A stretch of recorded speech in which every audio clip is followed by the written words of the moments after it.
This is the English Language Proficiency Assessment training, which is required for all district and school test coordinators as well as ELPA summative test administrators. During this training module, I will use ELPA to refer to the Summative English Language Proficiency Assessment for Oregon and ELPA 21 to refer to the consortium which develops and oversees this testing instrument. This module will cover 4 main topics: scheduling, administration, key elements, and best practices. The ELPA Summative is a required Title IA assessment for all identified English learners. It measures English proficiency in 4 domains, based on Oregon's English Language Proficiency Standards. Further information about EL requirements can be found in the EL Program Guide, located on ODE's Title III webpage. The page link is provided at the end of this testing module for easy reference. Now we'll discuss scheduling. On this slide, you will see the testing window for the coming school year. Tests begun within that testing window are subject to a 45 calendar day expiration period. Districts may enter Administration Code 8 for students who enroll after the close of the statewide test window, but who are enrolled on the first school day in May. For more information about school-level test windows, please refer to Module 1, Test Coordinators, and Section 5.2 of the Test Administration Manual. ELPA Summative is administered in 2 segments. The first segment assesses 3 domains: reading, writing, and listening. The second segment assesses the speaking domain. Prior to testing, please review the settings for the students to ensure that students who were exited from the EL program during the last school year have an EL code of N, because they should not participate in the ELPA Summative during this school year, and all in-program ELs have the flag set to Y. The ELPA Summative will not appear in a student's list of tests if the EL code is set to N. Domain exemptions are allowed. Up to 3 of the 4 domains may be exempted, as per the IEP team decision-making. This must be reflected in the student's IEP prior to starting the test. The exemptions should be verified before the student logs in and starts the test. All students who are participating in the ELPA Summative should have multiple opportunities to practice. This is also a great opportunity for school staff to verify that their headsets are functioning correctly and that the volume is set to an appropriate level. Next, we'll go over test administration. In Section 6.0 of the Oregon Accessibility Manual, you will find the ELPA Summative Accessibility Supports tables. Please review these tables prior to testing, and remember to ensure that each student has access only to allowable resources. The ELPA Summative Test Delivery System has a too soft warning for the speaking recordings. Although our test vendor has it set at optimal levels for the overall system, local technology and volume settings at the school level can affect how often a student receives this warning when making the recordings. For tasks with multiple recordings, the warning will come at the end of the group of recordings and will list the item numbers that potentially have recordings that are perceived as too soft by the computer. Students should then go back to the items listed and replay or re-record if they choose. Remember that if a student gets the too soft warning, there is no obligation for them to re-record. Best practice is that the student should play back the recording. If he or she is satisfied with the recording, there's no reason to re-record.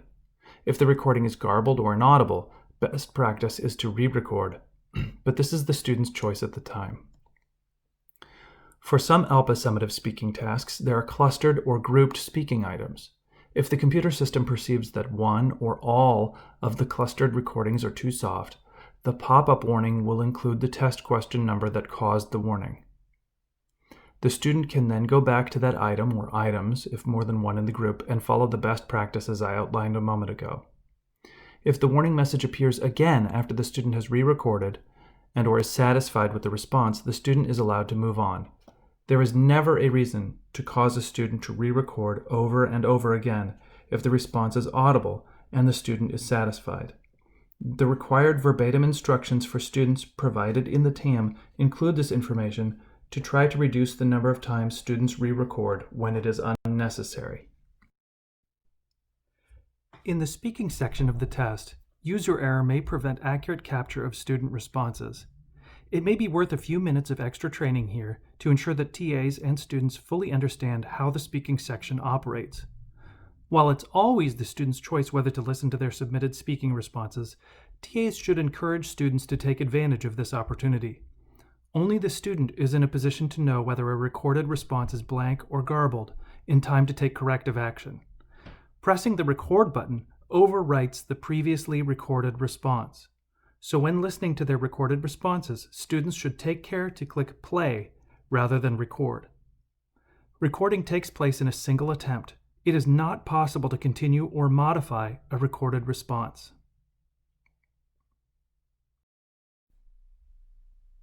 As previously noted, domain exemptions from a student's IEP must be pre-programmed before the student begins the ELPA summative. If the student begins the ELPA summative with inappropriate domains being administered, this must be reported. The student should not be inappropriately tested. Please review the test administration manual for additional information on this topic. Also, note that it generally takes at least one business day for a recently programmed domain exemption to appear correctly for the student. It is not instantaneous. If there is any doubt about which domain exemptions a student on an IEP should have, do not start the ELPA summative. Verify the correct exemptions are programmed prior to allowing the student to begin the test. Remember that the IEP that is in force when the student started the ELPA summative is the IEP that governs any domain exemptions. If the domain exemptions are changed due to the scheduling of the annual IEP meeting, but the student has already started the test, the IEP that was in force on the start date that the student logged in to start the ELPA summative dictates which domain exemptions the student should have. If there is a potential conflict due to IEP meeting dates, do not have the student start the ELPA summative, thereby locking in the domain exemptions for that test.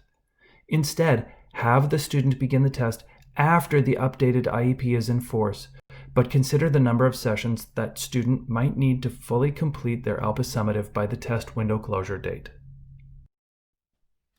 Under key elements, we'll mention important dates and points to keep in mind. Newcomer English learners may have different testing requirements for the content tests. Please see Table 22, Assessment Requirements for EL Students based on enrollment date, for the listing of important dates and testing requirements. As previously mentioned, no identified EL can be exempted from participating in the annual ELPA summative, aside from the religious and disability exemptions which apply to all mandatory state testing. There are no 4 domain exemptions. This is federal guidance that has been enforced for a number of years. Refer to the EL Program Guide for additional information on this topic. Always refer to the Oregon Accessibility Manual, Section 6.0, ELPA Summative, for information on translations of directions only on the ELPA summative items. There is no read aloud of passages or test questions for the ELPA summative, other than what is pre-programmed into the online test itself. We'll finish with a few best practice recommendations. It's important that students and TAs have a chance to interact with the test format and technology before the test date arrives. Take advantage of the sample tests available on the state testing portal. It may be useful to have students pause the ELPA summative to break up their testing sessions. If you choose to do so, please keep in mind the 45-day test expiration period. It may also be useful to have systems in place that expedite the login process, such as providing students with name tags with pictures. This is an optional point in the required training to pause and discuss the questions provided or locally developed set of relevant questions. If you would like to pause, please pause now. Suggested activities include, for small groups, use Post-its to capture local considerations and challenges, 1 per sheet, mount Post-its or share effective approaches, look at artifacts, or use a note organizer to capture take-homes and next steps. For larger groups, facilitate a review or summary of considerations and challenges from across the large group, or facilitate a share-out, or writing down approaches via a chart pack. Finally, here are some links to other helpful test administration and ELPA resources. This concludes the ELPA Summative Training module. Thank you for your time, and good luck with this year's testing.